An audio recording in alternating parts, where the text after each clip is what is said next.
it rain, I make it hurricane. I make it hurricane. We got some Canes over here. Well, in fact, the biggest Miami hurricane of them all is we are pleased to be joined on Inside College Football by Luther Campbell, a.k.a. Uncle Luke, a.k.a. the godfather of music down there in Miami. Uncle Luke, Coach Luke, first off, thank you so much for joining us. I'm going to be honest, I think I'm the only one on this set that is out of her mind excited to have you joining us. That's not true. We're just hiding it. We're keeping it reserved. I'm not keeping it reserved, Coach, because, I got to start with this conversation. We got to talk about the Miami Canes, currently sitting at 15 in the college football rankings. That's 6 spots behind Notre Dame. Cough, cough, cough. That's a team that they beat to open the season, by the way. Give me your thoughts on that one. That's a travesty. That is actually a travesty. What happens to beating somebody, and when you beat them, they can ever get ranked ahead of you, especially when you got the same record. But we know that's the Pope team, and some of the guys on the set and probably some of the people in the background is all rooting for Notre Dame. So it'll fall out in our favor in the end. Yeah, Luke, this is Aaron Taylor. I'm a Notre Dame alum, and yes, you better believe I'm rooting for Notre Dame. And don't act like you didn't cry at the end of Rudy, brother. Come on now.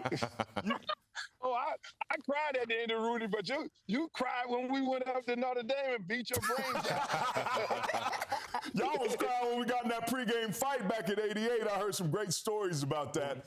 And I know rivalries run deep in the 305. What's one of your favorite from your time when you played Florida State and from the Florida Gators? Is there any game, any memory, anything that brings something back to mind when you think about those great games? Man, it's only one.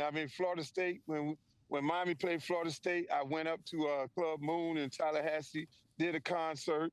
You had a bunch of Florida State players, came to me, and I had a video camera, and back then a little camcorder, and them guys got on there and said, we want to send a message to University of Miami. I said, go ahead, video a video. And then at the end of the day, I brought it back to Miami, gave it to Dennis Erickson. Dennis Erickson took it into the meeting room, and at the end of the day, before you know it, we ended up going up there beating them when we didn't supposed to beat them. And then they asked Bobby Baum about the video, the infamous video that got us all revved up because it was some choice words that was said.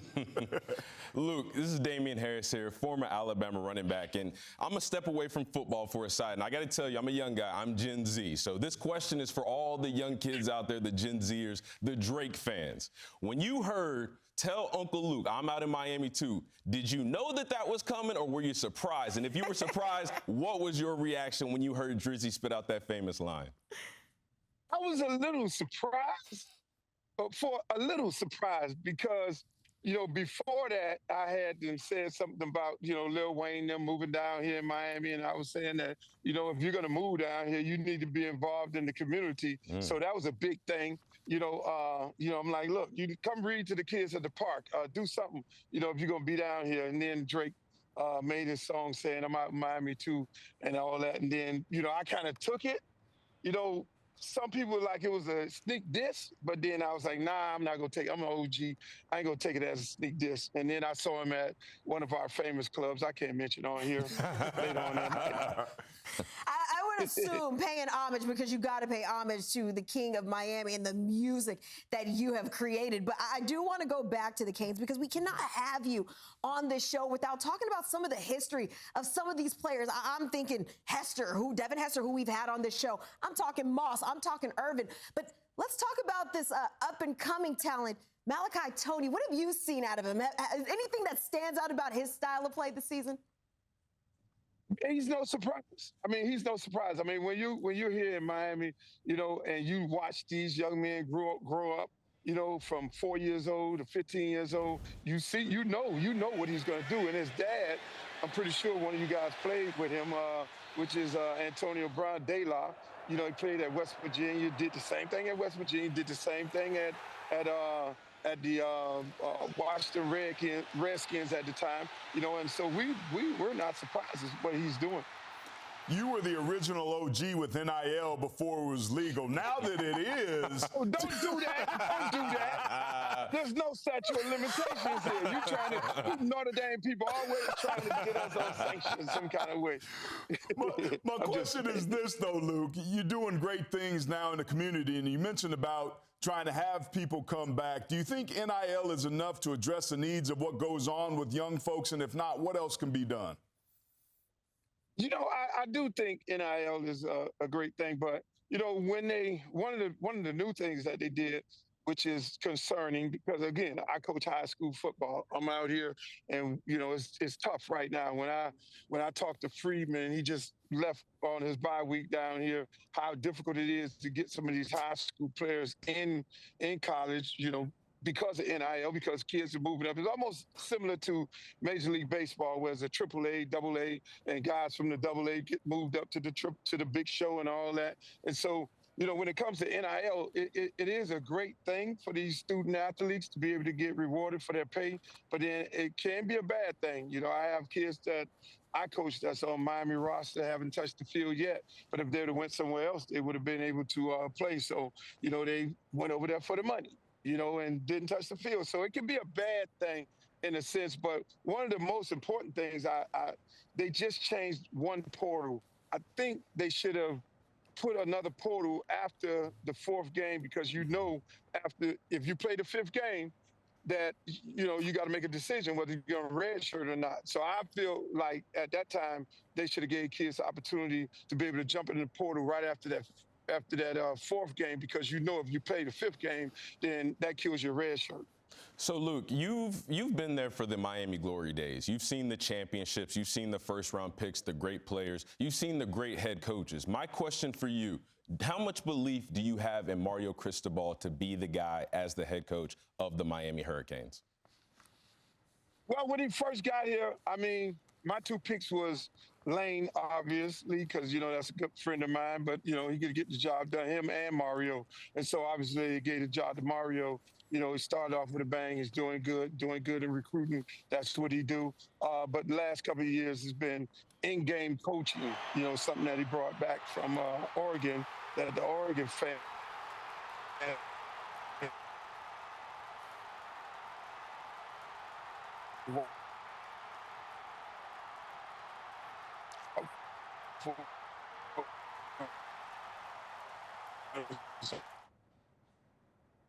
And then we go in the game, go up 21 points, and they're getting 8 yards a pop.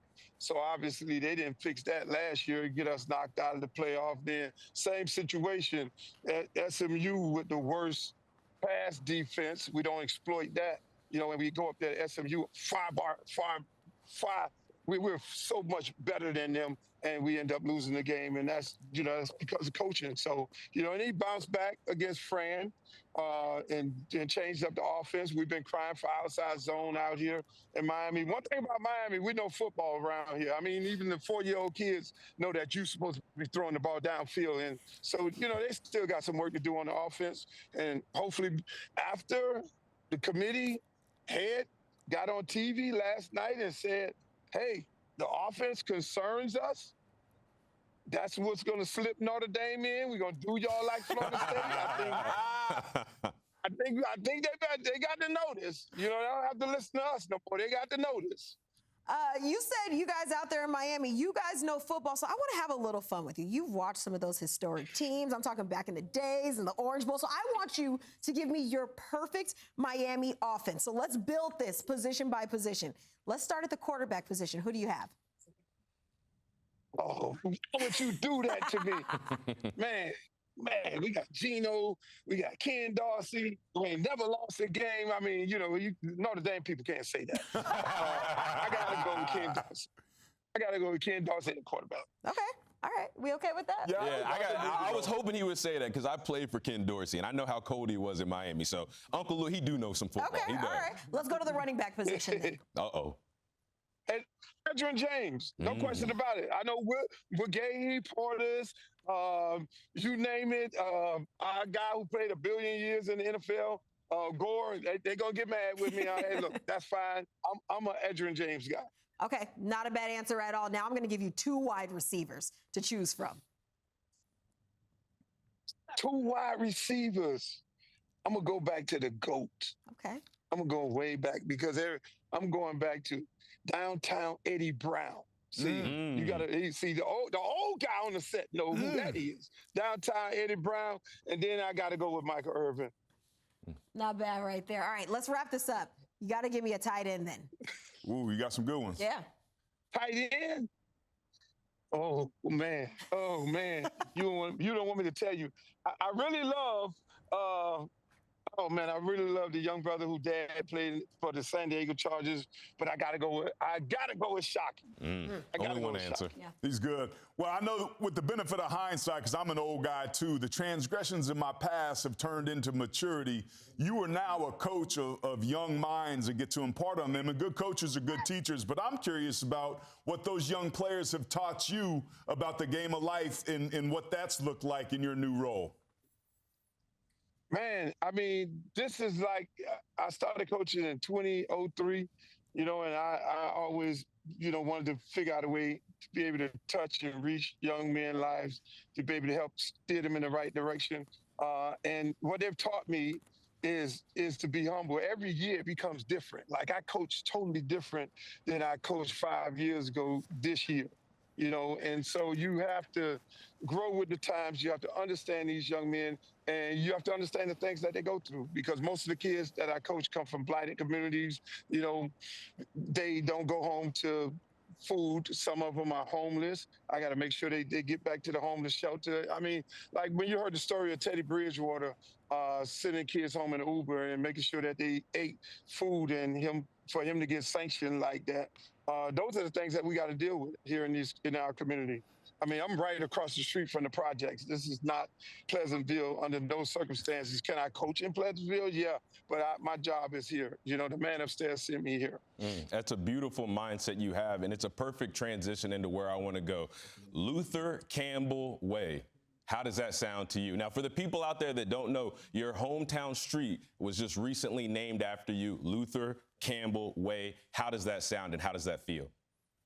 Man, it feels great, because, I mean, when you have a sign right outside your house, where you grew up at, on your block, on your street, and the things that you went through, to get to the point where, man, I mean, I remember I was a little kid, being bused to Miami Beach, and the bus would come in my backyard to pick us up, to actually just take us over the beach to play football. And when I think about, all the things that you went through in that 2-bedroom house, 5 brothers, the great job that my mom and dad did, with us as kids, it's a beautiful thing. Somebody out here just got bombed. He just got bombed. Well, speaking of that, with the kids in the background, really briefly, I have to ask you, we obviously know who you are as Uncle Luke, but how do the kids, do they know who you are, or are you just Coach Luke? I'm Coach Luke to them, but as this season goes on, because I've been here 5 years, all of them know, but they don't listen to my type of music. They got their own music. When you go in the locker room, it's some stuff that I ain't never heard of in my life, and it becomes real. Oh my God. And they don't even listen to stuff on the radio. They don't listen to nothing on TikTok. It's a whole nother vibe that these kids are on. But they know who I am. Every now and then you have one that thinks he's older than what he is and be like, yeah, coach. So what's up with, and I'm like, no, we ain't having that conversation. We'll save that music for us old heads here on the set. But one more thing I got for you, Coach. We're just going back to Miami and their history of really great teams. Have you heard of speaking of the kids, they do this thing called blind rankings. I'm going to give you 5 spots, and I want you to blind rank each of these Miami teams. And you can put them anywhere in this top 5, but I want to start with that 1991 squad. If you had to rank them 1 through 5, where would you put him? The 91 squad, that's with Jerome Brown. Oh, my God.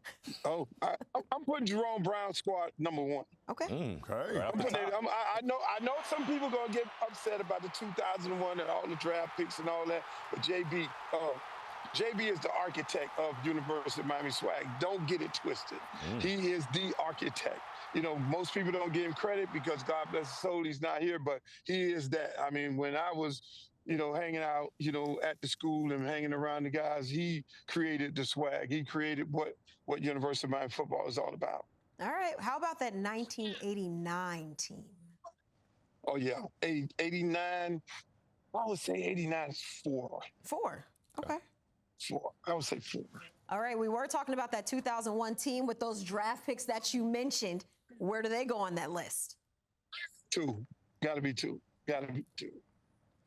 That team was loaded. I mean, too many draft picks, too many Hall of Famers. I mean, that was insane. Notre Dame couldn't stay on the field with us. They didn't want no Come parts on, of boy. that team. DJ Williams was on that team, I believe. He was a De La Salle guy. That's from the West Side. Yeah, he was. I'm enjoying all of these shots back and forth. Right. In Miami, I'm just saying. All right, how about that 1983 squad? 83 squad. It has to be. They have to be 5. 5. I got to put them 5.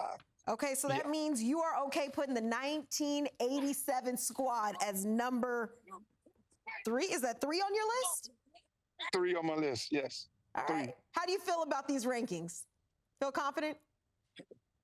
Feel confident. I mean, I don't know who will have a problem with those rankings. I mean, but because at the end of the day, those teams that we filled out there were great teams, and that's why the demand is so high right now for Mario Cristobal. He played on one of those teams, so the expectations are very high. And if he don't get the job done, then we're just gonna get Lane. It's just that simple. I already put a call in Lane, and Lane already agreed. So that's what we're gonna do. A lot of people saying he may end up at Florida, but, quiet as kept, man. I did consider going to Miami, except I had good grades and talent, and that's why I went to Notre Dame. You know what I'm saying? Let's go. Let's go. I thought when you went, that's when they lowered the academic standards because Miami 100% enrollment, is a private school.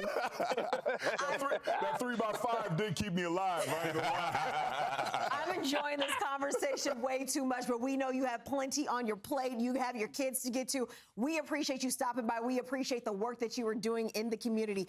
Thanks so much for the insight, and good luck to your Canes the rest of the way, okay? Thank you. You guys have a great day.